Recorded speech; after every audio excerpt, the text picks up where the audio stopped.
한국 전쟁의 영웅인 메가더 장군은 종전 후에 폐허가 된 서울을 보고 희망이 없다고 생각했습니다. 그도 그럴 것이 1955년까지만 하더라도 한국의 1인당 국민소득은 65달러로 아프리카 최빈국인 가봉에도 못 미치는 수준이었죠. 하지만 메가더 장군의 예상은 완전히 빗나갔습니다. 한국은 전무후무한 성장을 하며 반세기 정도 만에 선진국 반열에 올라섰죠. 이는 결코 쉬운 일이 아닙니다. 농업, 어업 등 1차 산업으로 최소한의 경제 기틀을 만들었다고 해도 자체적으로 산업화에 성공하지 못하면 더 이상의 발전은 불가능하기 때문이죠. 그렇게 되면 일정 수준의 소득을 넘어서지 못하고 성장이 정체되거나 심지어 경제 규모가 줄어드는 현상이 발생합니다. 이를 중진국 함정이라고 부르죠. 중진국 함정을 탈출하기 위해서는 단순 노동에서 벗어나 고부가 가치 제품을 생산하는 제조업으로의 전환이 필요합니다. 대한민국은 이를 해냈고 덕분에 선진국으로 도약할 수 있었죠.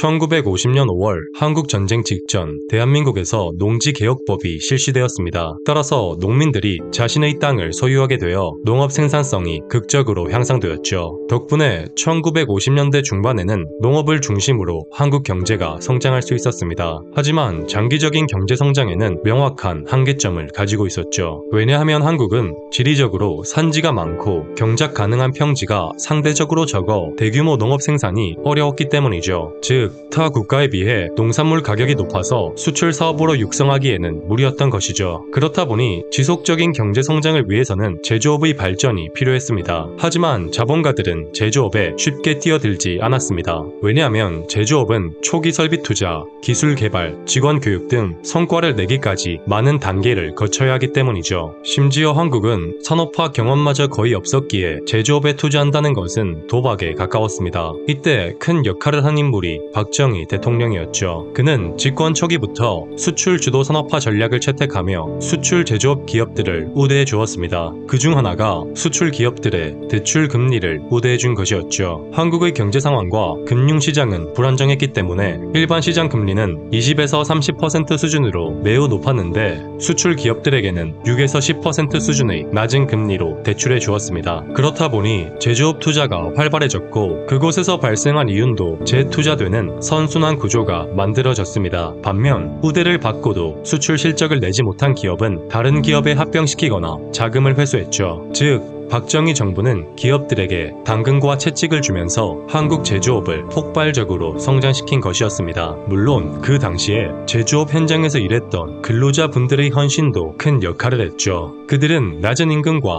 장시간 노동에도 불구하고 대한민국을 위해 일한 박정희 대통령 못지않은 한국 제조업 성장의 주역이었습니다.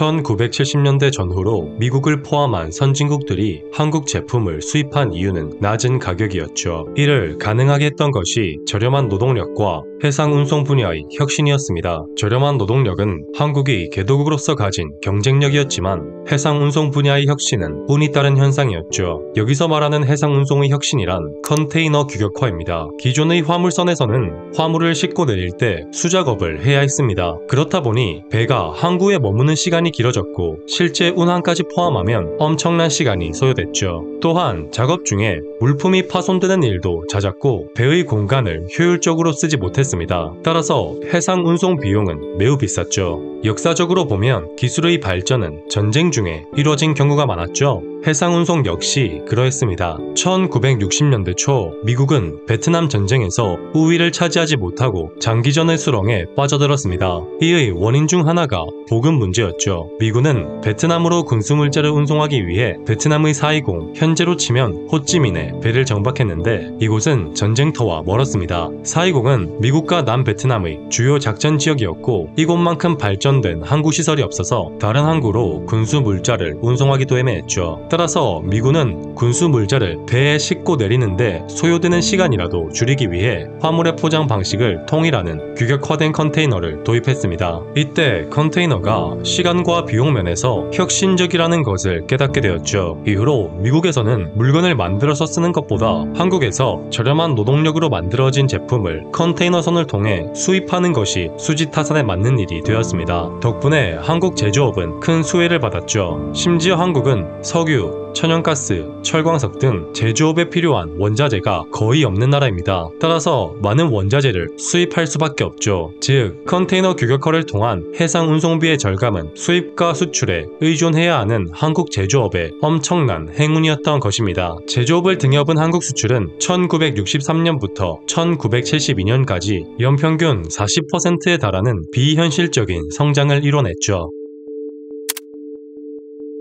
2024년 현재 한국의 제조업은 전 세계에서도 손꼽히는 실력을 갖추고 있습니다. 그런데 미래에도 지금과 같을지는 의문입니다. 왜냐하면 한국의 제조업은 1990년대 말에 전성기를 맞이하고 쇠퇴 중이기 때문이죠. 2023년에는 제조업 생산이 IMF 외환위기 이후 25년 만에 최대폭으로 감소하기도 했습니다. 이것에는 복합적인 이유가 작용했지만 무엇보다 중국의 영향이 컸죠. 중국의 제품은 중국의 낮은 인건비 와 대규모 생산 역량을 바탕으로 한국 제품보다 가격 경쟁력에서 우위를 점하게 됐죠. 심지어 최근에는 기술력까지 강화되면서 중국 제품의 품질이 한국과 비교해도 부족하지 않다는 평가가 있습니다. 그렇다고 해서 중국 경제가 침체되어야 한국 제조업이 성장할 수 있는 것도 아닙니다. 왜냐하면 중국은 한국의 최대 수출국이라 중국이 성장해야 한국도 성장할 확률이 높기 때문이죠. 즉, 한국 제조업은 중국의 영향에서 벗어나기 쉽지 않다는 것입니다. 더 큰 문제는 중국이 내수 시장을 확대하고 있어서 중국으로의 수출길마저 좁아지고 있다는 것입니다. 2023년에는 양국의 외교관계 수립 후 31년 만에 처음으로 대중무역에서 적자를 봤죠. 제조업의 쇠퇴는 비단 중국의 영향뿐 아니라 고령화로 인한 노동인구의 감소, 사회 전반으로 퍼진 제조업 기피 현상 등 내부적으로도 여러 문제가 있습니다. 만약 제조업이 무너지게 된다면 경제 구조 자체가 취약해질 수 있습니다. 제조업은 생산 그 자체만을 촉진하는 것이 아니라 다양한 서비스까지 촉발하는 산업이기 때문이죠. 이것이 미국, 독일, 일본 등 선진 국가들이 제조업을 놓지 못하는 이유입니다. 24년 미국 대선 후보인 트럼프 역시 미국 제조업 부활을 주요 정책 중 하나로 내세우고 있죠. 제조업은 한국을 세계 최빈국에서 선진국 반열에 오르게 해준 우리에게는 더욱 특별한 산업입니다. 뿌리 깊은 역사가 있는 한국의 제조업이 미래에도 굳건하길 희망하며 영상 마치겠습니다.